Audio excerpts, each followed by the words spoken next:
Yes. Okay. Now, I also have the recording from last week, which was really kind of awful. So I'm going to try, we have, instead of the knife movie, we have the knife composition. So I've taken the eyeball off the knife movie, but I think that we really don't need it. We might want it as a reference as we go forward. What I want to do with this, let me get that person in here. Ruby. Okay. That's magic. There's Ruby.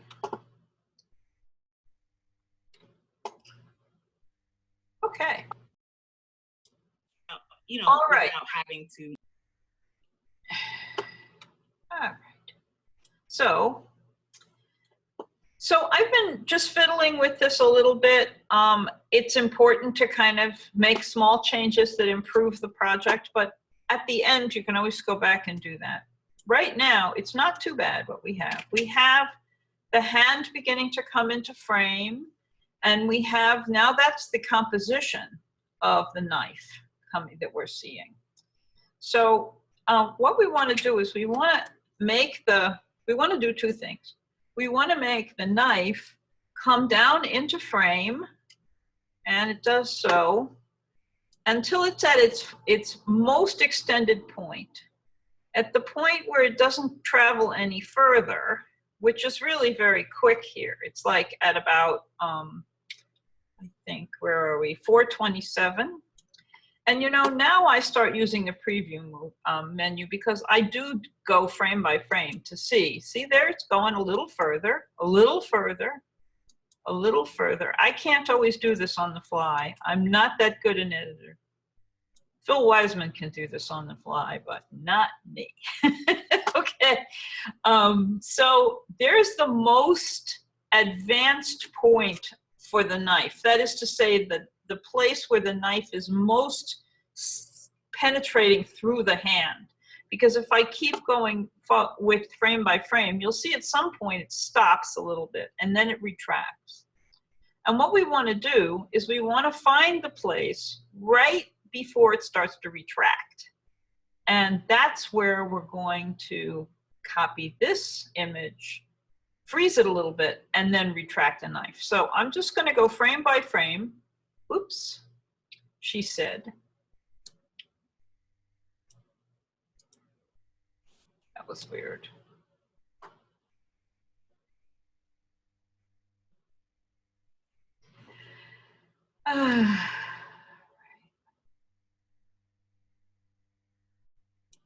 Okay, so this is where I started, and I was advancing one frame at a time until I could see that the knife was no longer advancing. It's right there, okay? So make a note. As I said, I always work with my pen and paper, that I am at now 504, okay? I am at 504.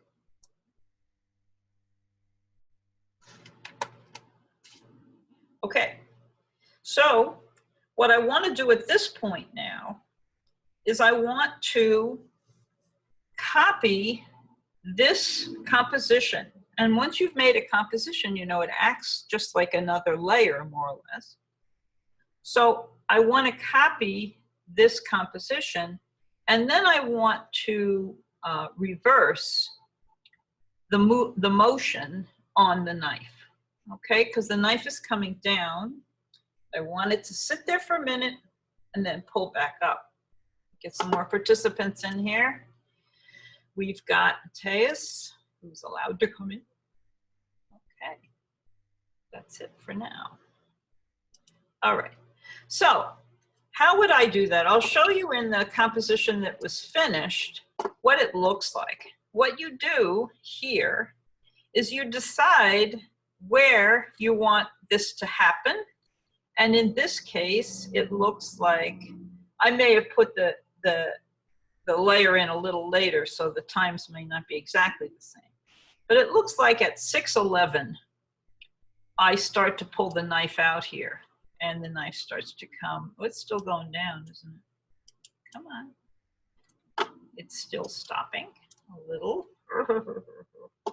And let's see, still going down, and here it starts to come back. Now that is just reversing the motion that was in the beginning of the frame. Okay?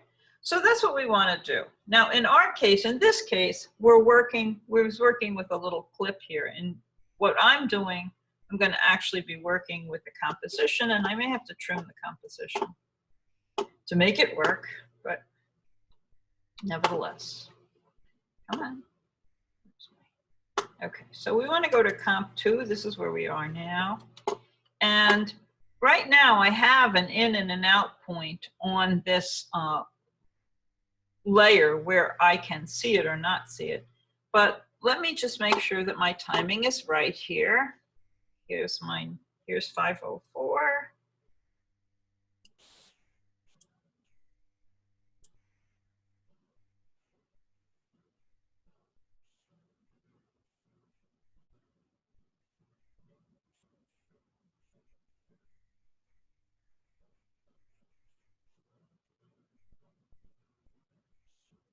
All right, it's just jiggling up and down a little bit, and now it starts to retreat. Okay, so it starts to really retreat at 611, and on the other composition I had it at 614. So 611. All right.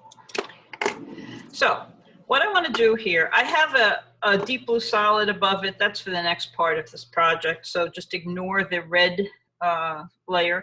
I'm going to take this layer here, and I'm going to go back to where I believe this thing is advanced to the most part, like that. Just seeing.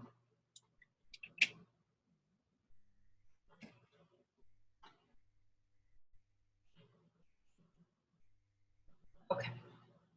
That's about the 504 or 5 a little bit, maybe just a teeny bit. That. There it is. Okay. And now what I want to do is I want to duplicate this layer, which in this case is the composition, but I'm going to duplicate the composition using it twice then, all right? And then I'm going to time reverse the sequence on the upper one, okay? And again, I'm going to take you back to the finished product over here, and you can see that what happens is that someplace inside that layer, I have copied it, and then this part here says that this is a time reverse on this layer. That's the little slashes underneath there. That means the layer's been time remapped or whatever. So let's try that. Now, I'm not sure that I'm going to have the exact same amount of time going down as time coming back in this one, but we'll see. I think it's going to be okay. And what I'm going to do is I'm just going to take the upper layer here. This one is now the bottom layer. And I'm going to take the upper layer here. And in After Effects, I'm going to say layer. And under time, I can say that I want to time reverse the layer. I could do time remapping, but in this case, you'll see it's not going to make that much difference, because the important thing is to kind of reverse the motion at a point where it looks realistic. Okay, so now that layer there is time reversed. But what I would do is also at this point here, right here, I don't want to see this part of the layer at all. So at this point here, I'm going to have to make a decision. Where do I time reverse? Where do I match the two, so to speak, motions? The motion going down and the motion coming back up. So you can see this. If I take this layer here and I just start to slide it along, suppose I do that, okay, say about halfway like that. And you'll see if it doesn't work, it's going to look really creepy. You'll see it'll come in, goes like that. Uh-oh, they're out of sync. See that? And then this one on the top does the time reverse. So what we need to do is find out where the one on the top does the time reverse. And that's where we want to eliminate, basically, everything. We want to erase everything in front of that, or at least not see everything. So I'm just going to scoot this a little bit more, because we said that we thought it was about 6:14 or 6:11 that this starts to time reverse. So I'm just going to scoot this over here. I'm watching my time, and here's 6:10. Okay, and now I'm going to say, you can see that this one is already time reversing. But if I pull it a little bit, now it's almost lined up, isn't it, with the one underneath it. So for this one here, I'm going to go to the frame by frame, and I'm going to start backing it up.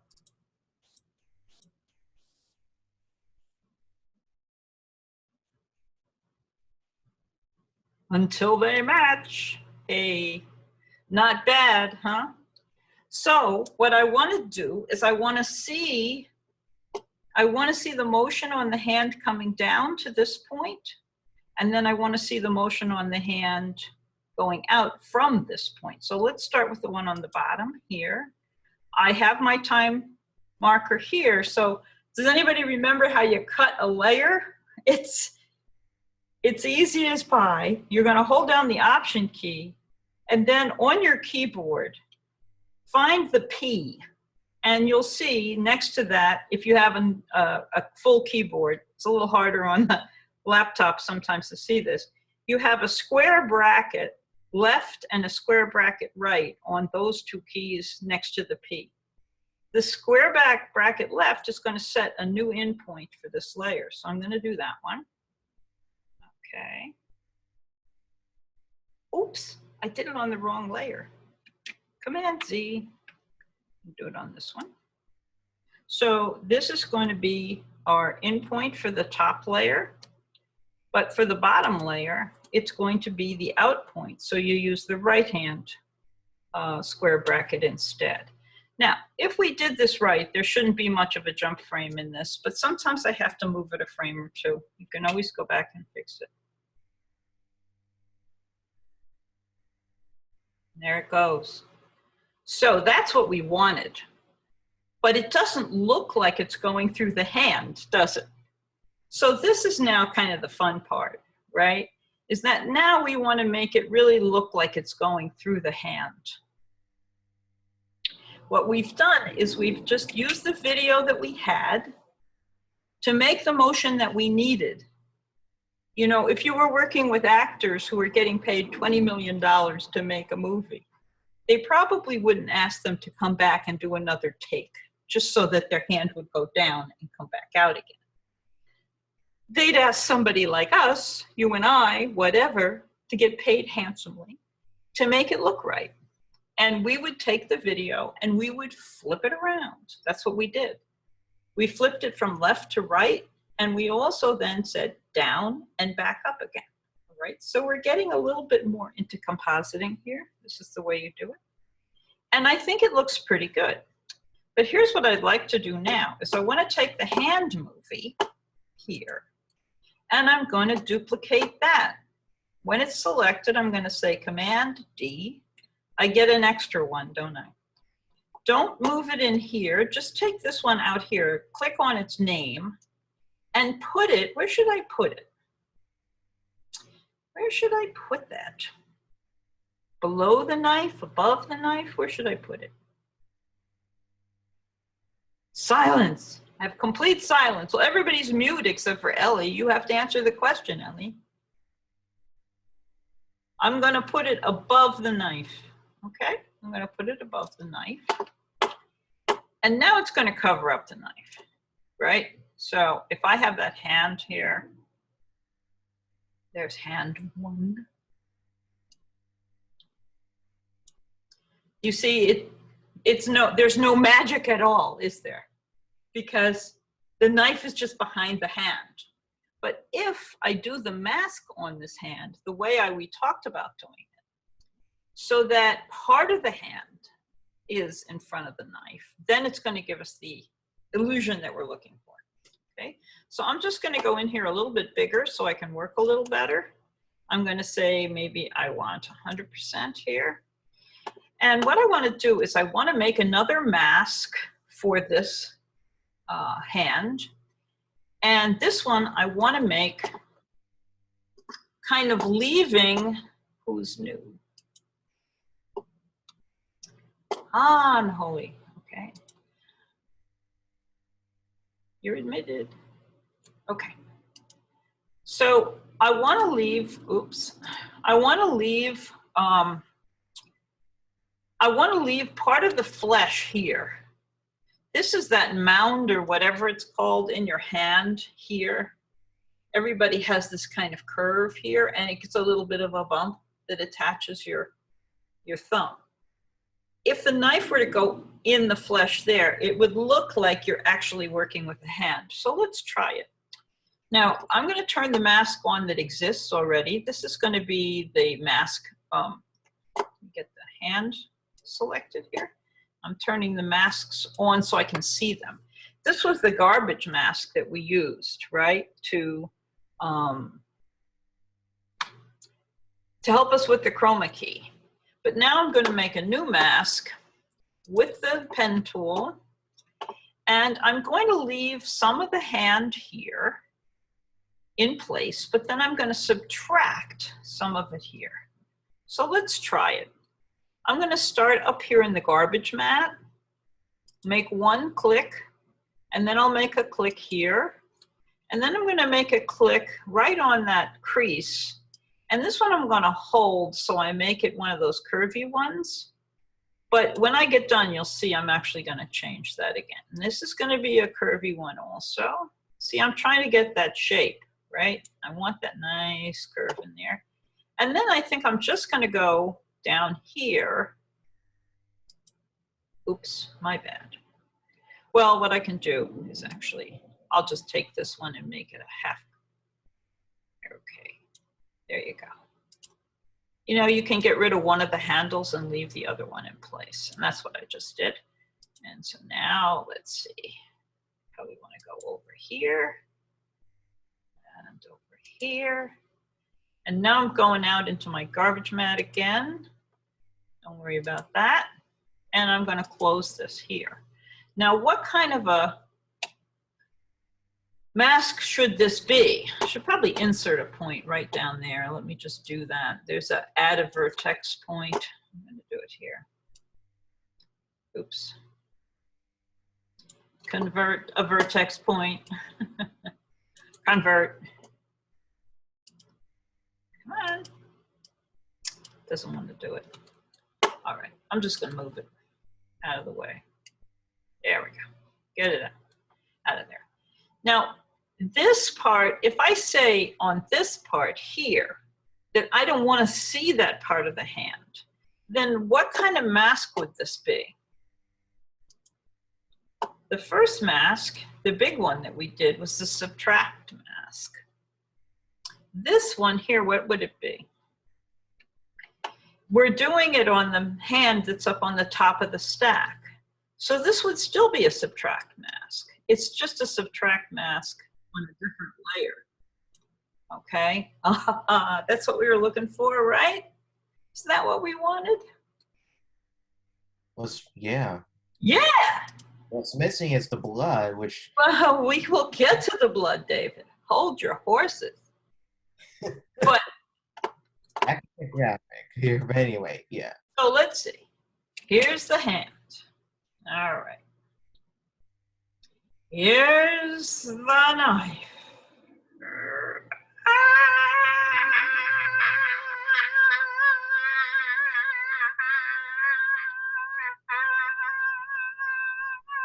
It's going to come out in the audio. You broke the records, Professor. Deep cut. Never. But you know, it really works, doesn't it? And it really hurts. Yes. I mean, it really works. It's a good illusion. Now, we're not going at the right frames per second. We're only, because we're rendering this the first time, the second time it goes through, it'll be more like real time. But that's pretty good. Now, the thing that makes it veracity, we talked about veracity. Number one, I put that little curve in there so it doesn't look like it's going through a telephone book. It looks like it's going through something that has a little shape, right? So that helps helps you to believe that that's really a hand.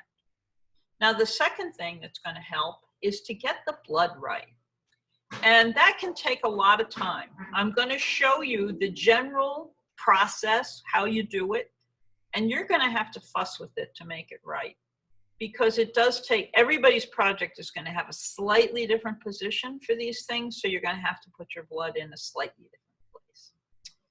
All right, but as we will run out of time, whether we like it or not, just one more person came in. Everybody loves this lesson, and here you are coming in the last 20 minutes of what's basically 4 hours of instruction. Not going to be easy to catch up on this, but anyway, here we are. So now, where should the blood be? The blood, should it be between the knife and the second hand, or between the first hand and the knife? The blood should be like dripping down on the hand, and it should be also like on the knife here. Right. So between the masked hand, which is this one up here, right? Hand number one duplicate here. This is the hand with the mask. Mm-hmm. And the knife mate. Now there's a knife mate. The blood should flow, right? So the blood, if it comes out from behind the mask hand, it should flow onto the blade and down the arm. So basically, what should that blood look like? It should look like a trickle, all right? So I'm going to stop here. And if any of you were wondering, what is that deep royal blue salad doing up there? The deep royal blue salad is there to carry the painting of the blood, okay? So that's what it's there for. And in fact, the next little bit of this goes into using the paint and the paint tool and the paint menu to do the blood, okay? So I'm going to, I think, have to just not see your pretty faces for a minute, because I need all the real estate I can get over here. Okay. 37 minutes, blah, blah, blah. I don't know. I'm always getting all these messages. Okay, so what we want to do is we want to paint. And we want to paint with our best intuition helping us. And then we're going to have to change it. I can tell you, you're going to have to work on it. You're going to have to change it. But let's just set up a paint situation. I'm going to delete this layer for now. And I'm going to say that I'm moving from the animation mode to the paint mode. Let me get rid of some of this stuff if I can here. All right, under window, we want to open up the paint window, okay? And when you open the paint window, it just so happens that you end up getting a red color as the default on the brush, which is kind of funny. But what I'm going to do is just click on that. And right now I can't do anything because I'm not in the right window. So what I want to do here is I want to get a layer. I didn't do this in the right order to really show you. I had done it before the class. I should do it now. So this is going to be a solid layer. And I'm just making it dark blue so I can see which layer I'm on, like this. And that layer I'm going to choose, all right? And I'm going to double click it. So that's now the layer. Now where's the composition? Here's the composition, right? Here's the layer. Right now they look exactly the same because I put a dark blue layer over everything, okay? But when I start painting, I can ask for this background to become transparent so I can see what I've done on the composition. In the meantime, it's very confusing when your composition is black and your paint layer is black. So the only reason I put a color on this is so you know this is the paint layer. Okay, now, if I could just get rid of this little bar here, as much as I love you all, it's right on top of my layer. Okay, so I'm gonna take the paintbrush here, and when you get the paintbrush up here, you're gonna see that you have a lot of the same properties that you're used to seeing in Photoshop or in AfterEffects or even in Illustrator. You're going to set the color of the paint that you want, and paint, you know, don't make it bright red. It doesn't look right. People's blood is a little off the fully saturated color. Okay, so that's our foreground color. 10 minutes. Okay. And then also, you know, you want to know how big your brush is going to be and so on and so forth.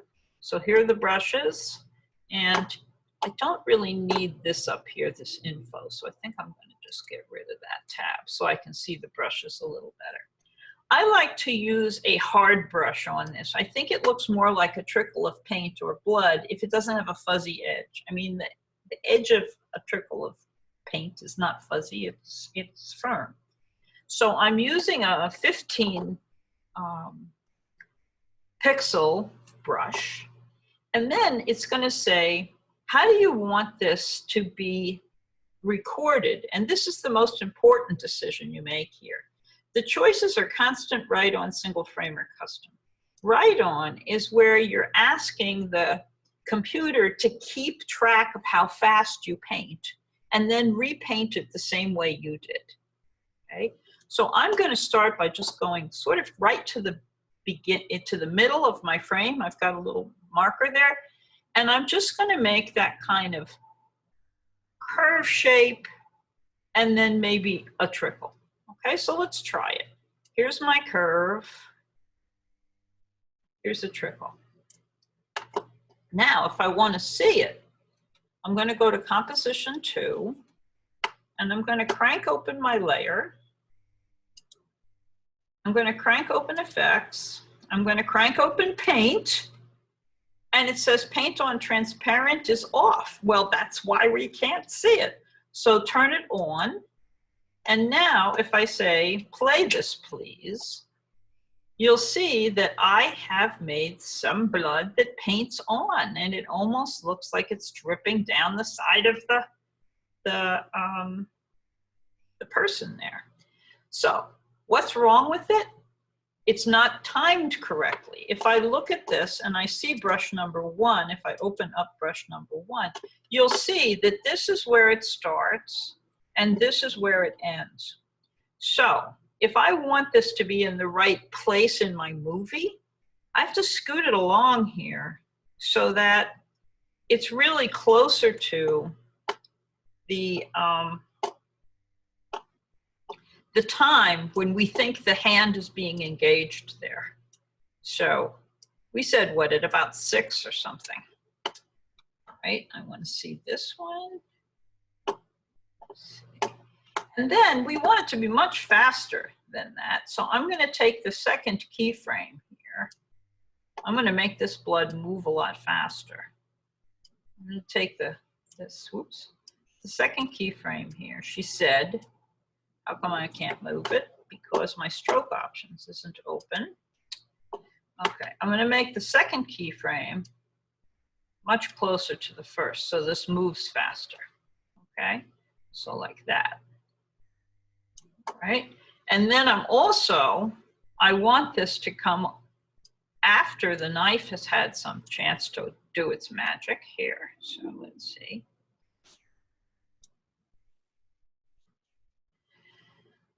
So the knife is where? There's the knife. Okay. We actually knew this. It's at 6:10, isn't it? We wrote that down. So at 6:10, we want this blood to start.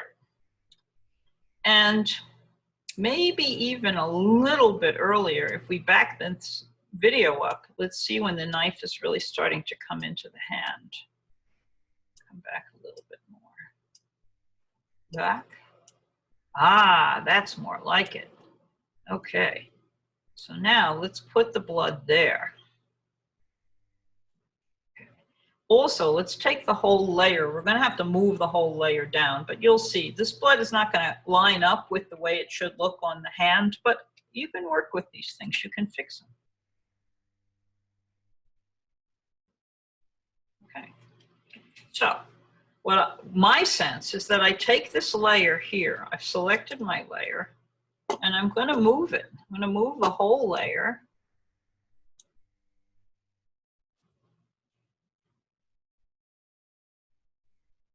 I'm not on Rotobrush. No, I'm just on brush. Taking the whole layer here, and I'm moving it to more closely approximate the look that I wanted, okay? I wanted this look. Now I'm also going to put this layer behind the flesh of the hand, but let me just kind of get it started first. If I say, where was my start here? My start is at 0%. I'm just going to look at if I can change this. I can. I will. I'll do the path.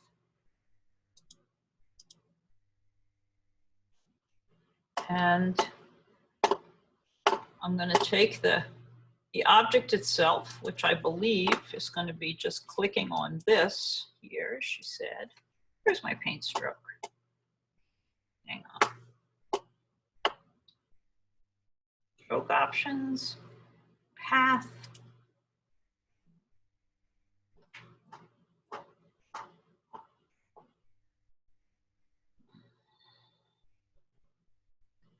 Come on.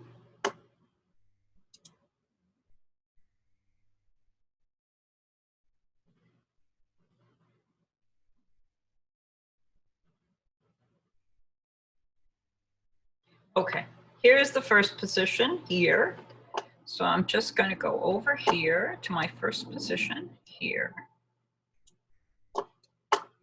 And it says,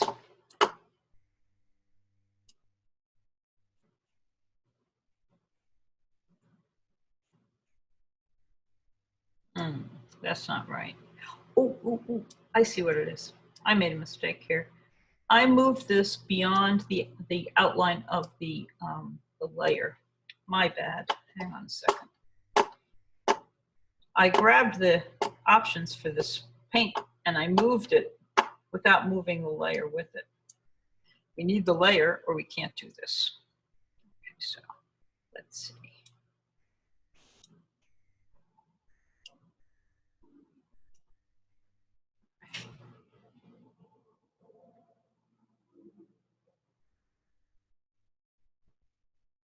Okay, this is better. This is going to work. Hang on.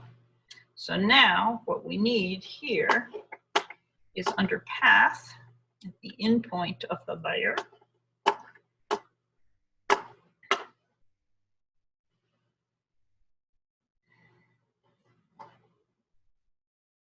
Position is, we're just going to have to scoot it a little bit here.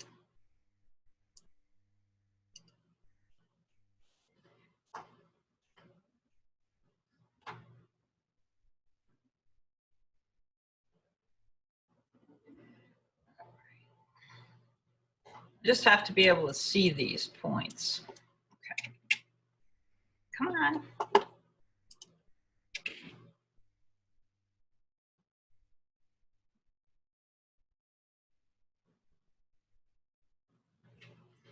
Okay.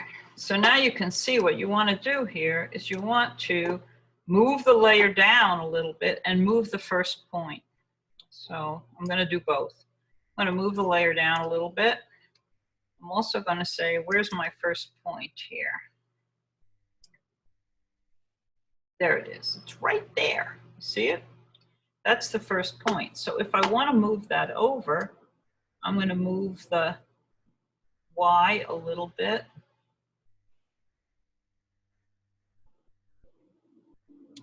Down. And I want to move the X. There's the X coming over.